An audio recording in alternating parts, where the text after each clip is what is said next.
She said, "I have never actually been in love with you." I said yes because it made sense. 4 months before our wedding, I replied, "Thanks for being honest," canceled deposits, and started questioning every "I love you" from the past 3 years. Hours later, the answer came. I can't believe I'm writing this. I'm Jake, 29M, been with my fiancée Brooke, 27F, for 3 years. I proposed last Christmas. We've been planning our wedding for October. Everything seemed perfect until last night when our entire relationship imploded during what was supposed to be a simple conversation about seating charts. I work in sales for a tech startup. She's in marketing at a healthcare company. We met through mutual friends 3 years ago, moved in together after a year. Everything felt natural and right. Both our families love us together. We want the same things, like a house in the suburbs, couple kids, golden retriever, the whole package. But last night changed everything. We were going over final details for the reception, arguing about whether we needed assigned seating or could do open seating, whether the chicken or salmon was a better main course option. Stupid stuff that shouldn't matter. I was getting frustrated because she seemed checked out, giving one-word answers while scrolling through her phone. "Babe, can you focus for like 10 minutes? We need to get these numbers to the caterer tomorrow." That's when she put her phone down and got this weird, distant look. Not angry, not sad, just empty, like she was seeing our whole relationship from the outside for the first time. "Jake, can I ask you something?" "Yeah, of course. Do you think what we have is real love or just comfortable love?" I'm staring at her like she just asked if the sky is purple. "What do you mean? What's the difference?" She takes this deep breath, and I can see her working up to something. My stomach starts dropping because nothing good ever starts with, "I need to be honest with you. I've been thinking about marriage a lot lately, watching other couples, reading articles about relationships, trying to figure out if what we have is what marriage should be built on." Okay. I'm confused as hell because what's wrong with what we have? We're happy, we work well together, we're building a life together. "Jake, I need to ask you something, and I want you to be completely honest with me. When you think about marrying me, are you excited about marrying me specifically, or are you excited about being married?" The question catches me off guard because I've never really thought about it that way. Both, I guess. I mean, I want to marry you because I love you, but yeah, I'm also ready to be married. Start the next chapter, you know. She nods but doesn't look satisfied with that answer. Then she drops the bomb that changes everything. "Jake, I don't think I've ever been in love with you." I'm sitting there like someone just spoke a foreign language. The words don't compute. 3 years together. Living together for 2 years. Engaged for 10 months. Ring on her finger that cost me 3 months' salary. And she's telling me she doesn't love me. What do you mean? You tell me you love me every day. I do love you. I care about you deeply. I want good things for you. I love you like family. But I don't think it's the kind of love people get married for. I'm sitting there like someone just spoke a foreign language. 3 years together. Living together for 2 years. Engaged for 10 months. And she's telling me she doesn't love me? But then she keeps talking and it gets worse. "I said yes when you proposed because it felt like the right time. You're good for me, you're stable, you treat me well. Everyone says we're perfect together. I thought maybe the feelings would grow stronger as we got closer to the wedding, but they haven't." The crazy part? She still wants to get married. Says love isn't just feelings, it's choosing to build a life with someone. Says we're compatible and that matters more than passion. Says she's not the type for grand romantic gestures anyway, so maybe this is just how love looks for her. I don't even know how to process this. I thought she loved me. I mean, she acts like she loves me. She's affectionate. She says I love you. We have a good physical relationship. She seems happy. But apparently there's some deeper level of feeling that I never noticed was missing. The worst part is now I'm questioning everything. Do I actually love her, or am I just in love with our life together? When I think about losing her, am I sad about losing Brooke specifically? Or losing our plans, our future, the wedding we've already put deposits on? We have $15K in wedding deposits. Both families are excited. Her dress is hanging in our closet. Save the dates went out months ago, and she's telling me she doesn't love me but wants to go through with it anyway because we make sense together. I told her we need time to think. I've been sleeping in the guest room for 2 days. She keeps trying to talk about it like it's a minor hiccup we can work through. She genuinely doesn't seem to understand why this is devastating to me. My head is spinning. Is this normal? Do people get married without being in love? Am I being dramatic for thinking this is a deal breaker? Part of me wonders if she's right. We do work well together. We want the same things. Maybe passionate love is overrated. But another part of me feels like I've been living a lie for 3 years. Like she's been going through the motions of loving me without actually feeling it. And if that's true, what else about our relationship isn't real? I need outside perspectives before I make any decisions. Has anyone been through something like this? Am I crazy for thinking your fiancé should actually be in love with you? Update 1. Sorry for the delay updating. Had to work through some stuff and honestly didn't know how to put this into words. The response to my first post was overwhelming. A lot of you said I needed to dig deeper, have the hard conversation, and find out exactly what her feelings are. So I did. I wish I hadn't. Saturday morning I told Brooke we needed complete honesty about where we stand. No sugarcoating, no trying to spare feelings, just the truth about what she feels for me. I made coffee for both of us, sat down at our kitchen table, and said we weren't getting up until we figured this out. She agreed, said she'd been thinking about it too and wanted to clear the air. She seemed almost relieved that I was forcing the conversation. I've been trying to understand my own feelings, she started. I keep asking myself what love is supposed to feel like, and I think I've been confusing different types of love. You guys, it was so much worse than I thought. She explained that when she says she loves me, like family, she means exactly that. The way you love a brother or a close friend. You care about them, you want good things for them, you enjoy spending time with them, but there's no romantic spark, no passion, no desire that goes deeper than companionship. It's like, she paused, trying to find the right words. You know how you feel about your best friend Mike? You love him, you do anything for him, you enjoy hanging out with him, but you don't miss him when he's not around. You don't think about him during the day or get excited when he texts you. That's how you feel about me? I asked, and my voice came out smaller than I intended. I think so, yeah. I needed specifics. I asked her point blank. When I'm not here, do you miss me? Like actually miss me, not just notice that I'm gone. She thought for a long moment, and the fact that she had to think about it told me everything. Not really.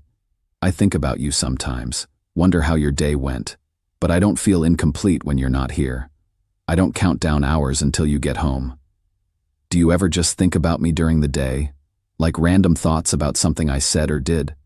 Sometimes, but not often. Usually only if someone asks about you or if something reminds me of you. Each answer was like a small knife. I kept pushing because I needed to understand the full scope of what I'd been missing. When you see couples who are obviously crazy about each other, does that make you wish we had that? This one she really struggled with. She stared at her coffee cup for what felt like 5 minutes. Finally, I used to think those couples were just being dramatic for attention, but lately, watching Katie with her fiancé Tom, I've wondered if I'm missing something. Katie is her best friend and maid of honor. Katie talks about her guy constantly, lights up when he texts, gets genuinely excited about planning their life together. Apparently Brooke has been noticing the difference. Then I asked the question I was most afraid to hear the answer to. If I hadn't proposed, would you have been relieved? She started crying. Not sad crying, relieved crying. She admitted she'd been feeling pressured by timelines and expectations. All her friends were getting engaged. Both our families kept making comments about marriage, and she felt like it was the natural next step even though part of her wasn't ready. I said yes because saying no would have meant ending everything, and I didn't want to lose what we have. You're good to me, Jake. You're probably the best boyfriend I've ever had. I just don't feel about you the way I think wives should feel about husbands. The physical stuff? She compared it to working out, something she does because it's good for the relationship, not because she craves it. She's never been particularly physical with anyone, she says, so she figured that was just her personality. But here's what really made me mad. I asked her what she thinks love should feel like, and she described exactly how I feel about her. The missing her when she's gone, thinking about her randomly, getting excited to see her at the end of the day, wanting to share everything with her first. She said, That's how you feel about me, isn't it? Yeah, it is. And hearing her describe it like some foreign concept made me realize she's never felt that way about me. Not once in 3 years. I asked why she wants to go through with the wedding if she doesn't love me that way. Her reasoning is practical. We have the same life goals. We don't fight much. We're financially compatible. Both families approve. She thinks passionate love is unrealistic for long-term relationships anyway. Says her parents have been married 30 years, and they seem more like partners than lovers, and they're happy. But I keep thinking about my brother Tyler. He got divorced 2 years ago after 8 years of marriage. His ex-wife admitted near the end that she'd never been crazy about him, but thought he was a good choice for building a stable life. Tyler told me it was the most soul-crushing thing he'd ever experienced, spending years trying to earn love that was never going to come naturally. After our conversation, I've been paying attention to how Brooke acts around me versus how Katie acts around her fiancé. The difference is stark. Katie gets excited when her guy calls. She talks about him like he's the most interesting person in the world. She's genuinely enthusiastic about marrying him specifically, not just getting married. Brooke talks about our wedding like a project to complete. She's organized and efficient about planning, but there's no joy in it. No excitement about becoming my wife. She's planning a wedding, not celebrating our love story. I asked her directly, "Are you excited to marry me, or are you excited to be married?" She couldn't answer that question. We've called off physical intimacy until we figure this out. Living in the same space but basically as roommates while we both process. She seems frustrated that I can't just accept her version of love as enough. I'm starting to understand that I can't spend my life with someone who sees me as a good choice, rather than an irresistible one. The wedding is in 4 months. Invitations haven't gone out yet, but save the dates did. Deposits are paid. Both families are expecting updates on planning. I'm supposed to be marrying someone who's excited about me, right? Someone who chose me because they can't imagine their life without me, not because I check the right boxes on their list. I feel like I'm losing my mind. 3 years of what I thought was a loving relationship, and it turns out I was the only one actually in love. Update 2. After my last post, I decided I needed to talk to Tyler, my older brother. He went through a divorce 2 years ago, and I figured he might have some insight. What he told me changed everything. Tyler's marriage lasted 8 years. He and his ex-wife Sarah seemed happy from the outside. They traveled together, bought a house, had similar friend groups, never fought much. But near the end, during marriage counseling, Sarah admitted something that destroyed him. She told me she loved me, but she was never in love with me, Tyler said. She said I was everything she thought she should want in a husband, stable, responsible, good father potential, but she never felt that spark, that excitement about being with me specifically. Sound familiar?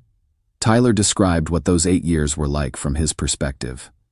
I was always trying to earn something that was never going to come naturally. I'd bring her flowers and she'd say thank you, but it felt obligatory. I'd plan romantic dates and she'd participate but never seemed genuinely excited. I kept thinking if I just did more, loved her better, was more thoughtful, she'd eventually feel about me the way I felt about her. The worst part, he continued, was that she thought her way of loving me was enough. She couldn't understand why I needed more than companionship and partnership. To her, romantic love was something from movies, not real life. But I was dying inside, feeling like I was performing for an audience that would never really appreciate the show. This hit me like a truck, because it's exactly what's happening with Brooke and me. Tyler then told me something that made my blood run cold. The day Sarah asked for the divorce, she said she'd met someone at work who made her understand what she'd been missing with me. She said for the first time in her life, she couldn't stop thinking about someone. She said she finally understood what all the fuss was about. She called me 3 months after our divorce was final. She was engaged to this guy. 8 years with me and she could take it or leave it, but 3 months with him and she knew she wanted to spend her life with him. I asked Tyler if he regretted not trying to make it work, if maybe Sarah's type of love would have been enough. Jake, being with someone who settled for you is a special kind of hell. You're constantly performing for love that will never come naturally. Every day you're trying to be worthy of feelings that just aren't there. It makes you question everything about yourself. Am I not attractive enough? Not interesting enough? What's wrong with me that my own wife doesn't really want to be with me? He paused and looked at me seriously. The woman you marry should be excited about you. Not grateful for you. Not comfortable with you. Excited. She should miss you when you're gone. She should think you're funny and interesting and the best part of her day. Anything less than that, and you're both settling. I've been thinking about this conversation nonstop. Is that what I want? A lifetime of trying to earn enthusiasm that's never going to come? Always wondering if my wife actually wants to be there or if she's just resigned to it? Meanwhile, the wedding planning continues in the most depressing way possible. Brooke keeps bringing me decisions to make: flowers, music, menu choices, like we're planning a business conference. There's no joy in it for her, just efficiency. She wants to get everything booked and confirmed so we can stop worrying about details and focus on more important things. But what could be more important than the day we're supposedly celebrating our love? I suggested postponing the wedding to give us more time to work through this. She got frustrated and said postponing would be admitting there's a problem. And she doesn't think there's a problem. She thinks I'm creating drama where none needs to exist. We're good together, Jake. We want the same things. We don't fight. We're building something stable. Why isn't that enough? Because I don't want to be someone's sensible choice. I want to be someone's passionate choice. I keep thinking about what Tyler said about his ex-wife suddenly understanding what love felt like when she met someone else. What if Brooke meets someone someday who makes her feel the way she's never felt about me? What if I spend the next 10 years trying to inspire feelings that aren't there, only to have her leave when she finally experiences what real attraction feels like? The deposits are paid. The venue is booked. Both families are asking about invitation timing. Brooke's dress is hanging in our closet like a ghost of the future we're supposed to have. But I can't stop thinking about Tyler's words. The woman you marry should be excited about you. Brooke isn't excited about me. She's comfortable with me. She's resigned to me. But excited? No. I'm starting to realize that might be the difference between a marriage and a business partnership. Final update: it's over. Weddings canceled. Deposits are lost. Both families are pissed. But I'm writing this from my new studio apartment, and for the first time in months, I can actually breathe. 2 days after my last post, I made the decision. I'd been staying at my buddy Mike's place for a few days to clear my head, and when I came back to our apartment, I knew what I had to do. Brooke was in the kitchen making dinner like nothing had changed, and seeing her act so normal while my world was falling apart just confirmed that we were living in completely different realities. I sat her down at our kitchen table, the same table where we'd had that devastating conversation 2 weeks earlier, and told her I couldn't marry someone who doesn't love me, even if she's willing to go through with it. Brooke, I've been thinking about everything you said, and I can't do this. I can't marry someone who loves me like a brother. Her reaction told me everything I needed to know. She didn't fight for us. She didn't beg me to reconsider. She didn't cry or get angry or even seem particularly surprised. She just nodded and said, "I've been expecting this conversation." That hit me harder than anything else she could have said. She'd been expecting it. She knew this was coming, and she'd been mentally preparing for it while I'd been torturing myself trying to figure out how to make it work. "I've been dreading having to make this choice," she admitted. "Part of me hoped you'd just accept how I feel and we could make it work, because I do care about you and I don't want to hurt you. But another part of me knew this wasn't fair to either of us." We talked for 3 hours that night. She thanked me for being brave enough to end something that would have made us both miserable eventually. She said she'd been feeling trapped but didn't know how to get out without being the villain who breaks up a perfectly good relationship for selfish reasons. "Everyone would have blamed me," she said. "They'd say I was throwing away a good man for unrealistic expectations. But you're right. You deserve someone who's excited about you, not someone who's resigned to you." We spent the weekend dividing our belongings and calling vendors. Lost about $8,000 in deposits, but honestly, that feels like a bargain compared to what a divorce would have cost down the line. The family reactions were about what you'd expect. My parents were supportive once I explained the situation. My mom said, "I want you to marry someone who lights up when you walk in the room, not someone who barely looks up from her phone." Brooke's parents were harder to deal with. Her mom called me selfish for throwing away a good woman over romantic fantasies. Her dad was more understanding but clearly disappointed about losing the son-in-law they'd already accepted into the family. The worst part was telling our friends. We'd become that couple everyone expected to make it. Katie, Brooke's best friend, was devastated about losing her maid of honor role, but she admitted she'd noticed Brooke's lack of enthusiasm about the wedding. "She talked about your wedding like she was planning a work event," Katie said. "I kept waiting for her to seem excited about marrying you specifically, but it never happened." It's been 2 weeks since we officially ended things. Brooke moved back in with her parents temporarily while she looks for her own place. We've barely talked except for logistics about the apartment lease and dividing up the last few shared bills. But here's the thing that confirms I made the right choice. Last week she texted me saying she met someone at a work conference and finally understands what everyone means about butterflies and not being able to stop thinking about someone. She's been talking to this guy non-stop for a week and says she's never felt anything like it before. 3 years with me and she could take it or leave it. 1 week with this guy and she's experiencing what she now realizes was missing with us. I'm happy for her, honestly. She deserves to feel that kind of excitement about someone. And I deserve to be with someone who feels that way about me. Tyler was right. Being with someone who settled for you is a special kind of hell. I'd rather be alone than spend my life wondering if my wife actually wants to be there.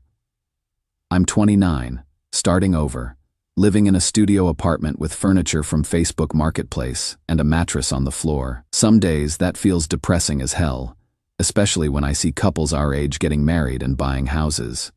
But other days, it feels like freedom. I'm not looking for anyone new right now. I need time to figure out what I actually want versus what I think I'm supposed to want. But when I do start dating again, I'll know the difference between someone who thinks I'm a good choice and someone who thinks I'm an irresistible choice.